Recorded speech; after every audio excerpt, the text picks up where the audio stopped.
battle strategies, innovations in war tactics, strategies, fucking, plots and conspiracies and all this shit. And hey everyone, before we get started, I just wanted to remind you, please like, subscribe, hit the notification bell. Those of you listening on audio, please remember to, leave a comment, a review of the podcast. It really helps the algorithm and helps to grow the podcast. I realize that YouTube doesn't like my ass. I cuss way too much. I think I talk about all types of crazy topics. So it's not really so good for the algorithm. So, your feedback, your comments, your likes really, really would help grow the podcast because they ain't giving me no organic reach at all. So thanks a lot. Enjoy. Hey everyone, welcome to episode 154. You can see for that timeline, it's a really, really short one. I explained the podcast. I just wasn't in the mood to record anything. I was thinking about skipping this week's episode, but inspiration dawned on me from the heavens, and when I was taking a bath, and I figured out what the fuck I was going to talk about for a little bit. So please give it a listen and check out the series that I review. I think you'll find it, highly entertaining and sneeze. Oh, any more? Okay. Highly entertaining and informative. If you haven't seen it or heard of it already, if you have, I think you'll also. It's just my take on it, my 2 cents on it might give you some insight if you want to rewatch it. So you know what to do. Enjoy. Yo, what's going on, everyone? Welcome to episode 154 of the podcast. You can see my beard's growing out again. Things are getting all crazy. Let me make sure I got record going off. Yes, it is. Okay. This is gonna be a real quick one. It's past midnight here on a Sunday, but I wasn't in the mood to record really. I really didn't have anything planned, but I was taking a bath and I was like, it came to me what I'm going to talk about. So just a real quick episode, real quick review. Not even going to be that long at all. I honestly, besides this, I don't really have anything to talk about. Rod, my bad. I didn't really have a chance to like look at the email you sent me. I'm probably gonna do it tomorrow on my commute to work. So look out for the reply and Joshua too. I think you wrote a really lengthy comment. Just the weekend, I've been really busy with work, so I just didn't have work and family stuff. I just didn't really have time to like sit down and in the right frame of mind, as you know, and reply to everything. So, but what I do want to talk to you guys about is a new show on Netflix. If you haven't seen it, I do advise that you get on it. It's Age of Samurai Battle for Japan. Apparently, one of these links says it's season 1, so there's going to be several seasons of this shit, which I'm not surprised at, but no, I'm not surprised by at all, just because of the detail of the docuseries. If you do have Netflix, you probably know that Netflix has really been pouring a lot of their energy into these. Okay, I'll say it. It's low budget but well done. Docu-series. I mean, they're not even really low budget. I'd say like they're not like low budget. I don't want to use that, but you can see somewhere the budget limitations on some of the docu-series, but it's very well done. And I enjoyed it. I've watched the one on the Ottoman Empire. I've watched the ones on Rome, ancient Rome, and they got pirate, or they're just pumping all their money into these shits. I guess they got one on pirates coming out soon, but they've done the one on Japan. I've watched 2 episodes of it so far. I'm kind of like slowly leaking my way through, working my way through it and trying to stretch it out because it's really, really good. And it focuses on Tokugawa Ieyasu and some of the really most legendary samurai in Japanese history. And I was talking about, I watched the first episode with my mother-in-law. I was talking about it with my wife, like actually earlier, because, I was like, yeah, fuck, I don't know what I'm going to talk about this shit.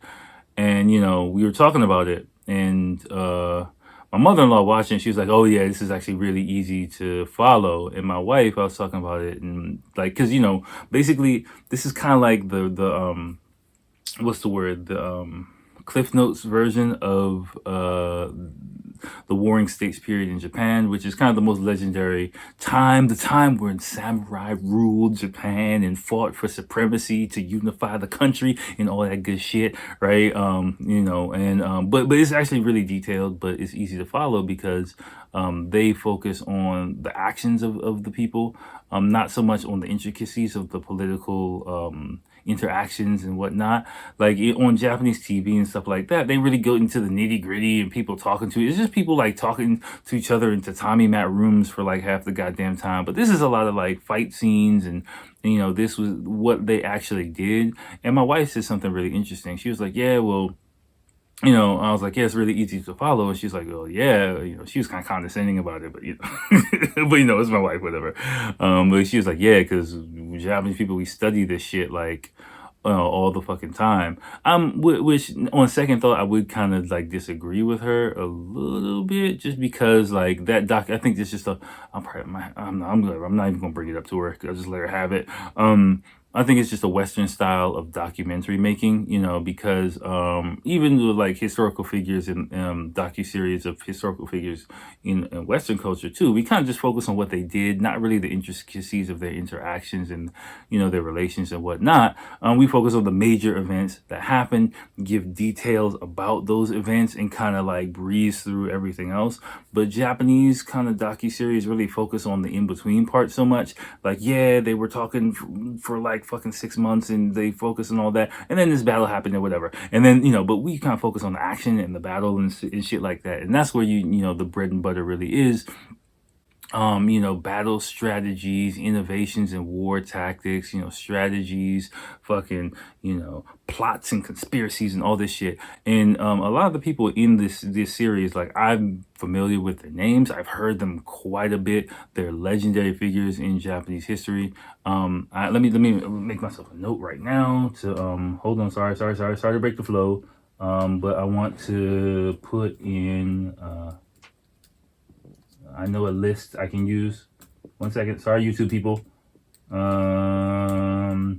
yeah, go ahead, check the docu. Of course, the trailer is going to be in there as well. I'll put the trailer in here too. It's a trailer. If you don't know what it is going to be there. I'll probably put a link to, I don't know, because I'm in Netflix Japan, so I don't know how that will work, but whatever, I'll just put the trailer in there. Yeah, there's a list of the top samurai in Japanese history. The number one is Tokugawa Ieyasu. No. Oda Nobunaga, sorry, is who they focus on. Yeah, which of course I've heard quite a bit about him. He's really legendary, really infamous. Didn't know the intricacies of his personality. I was watching it with my mother-in-law. She's like, "Yeah, that motherfucker was crazy." I was like, "Oh damn!" Like she's like, "Yeah, I mean he's a genius, but he's fucking crazy."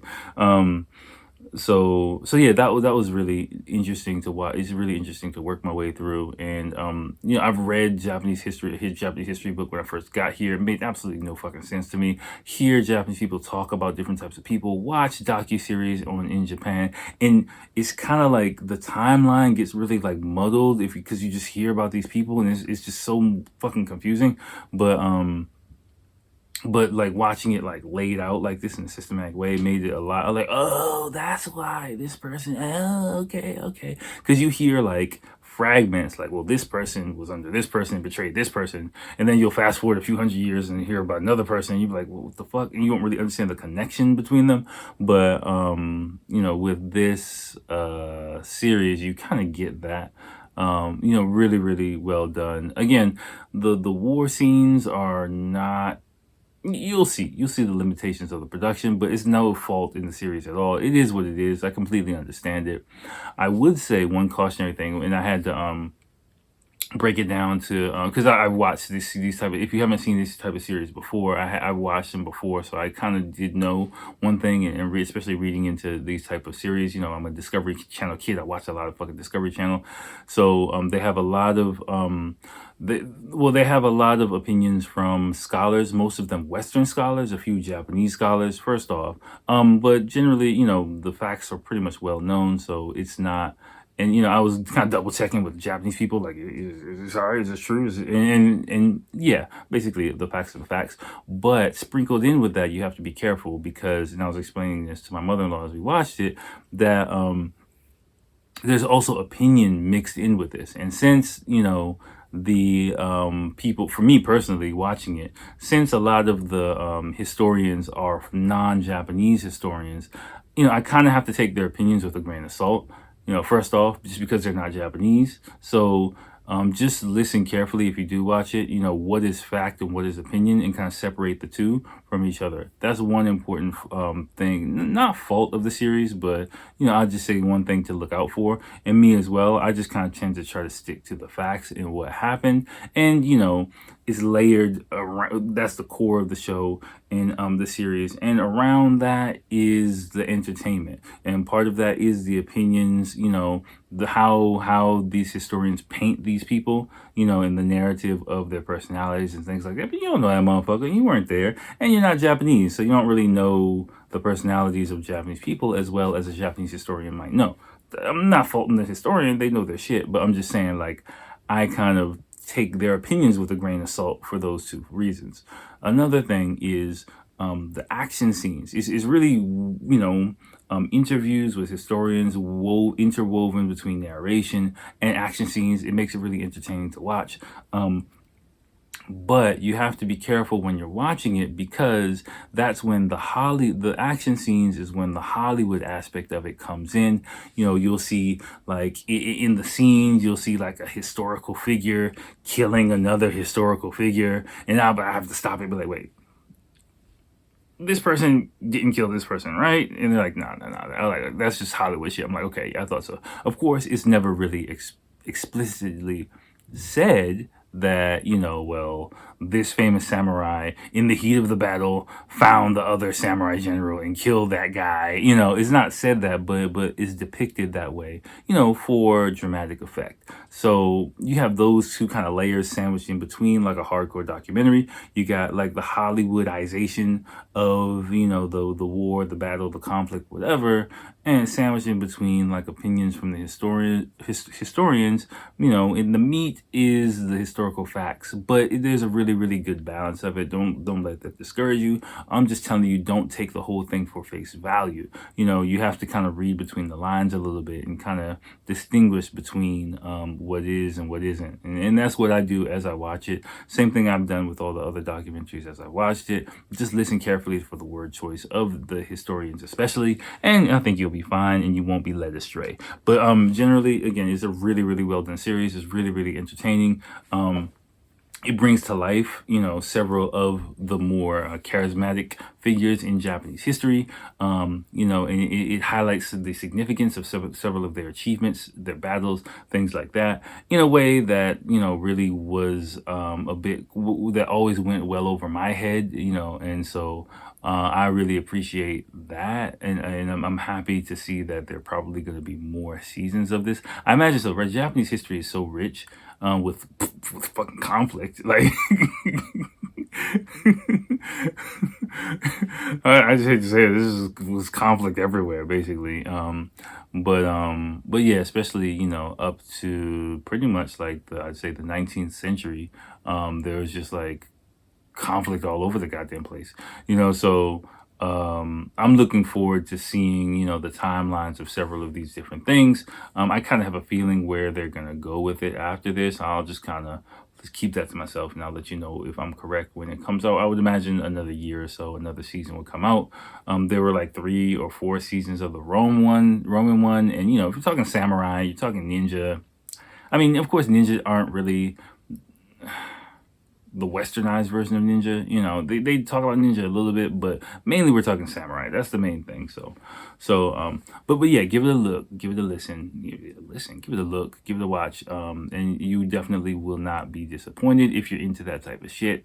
And yeah, that's about it for me. Again, really short thing. It's like I said, it's almost 12:30. I got to pack this shit up and get ready for work tomorrow. So, all right, I'm going to leave it there. Enjoy the series and let me know what you think with a like and a comment, of course. So, all right, y'all, I'll holler at you next time. Peace.